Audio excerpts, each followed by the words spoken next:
Hi everyone. I would like to share some news I just got from a new feature that's going to be out tomorrow. It's called the Google Glove.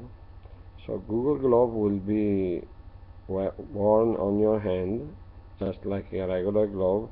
It will have sensors that will share your information through a beam which will contain all your social data and your information. You can add as many information as you wish.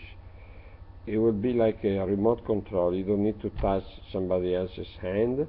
You just hold your hands and it works as far as 6 feet away. So if you see somebody wearing the same glove, all you have to do is hold up your hands. Also, it works with Google Glass. So stay tuned for more on the news, and I will keep you updated tomorrow. Thank you.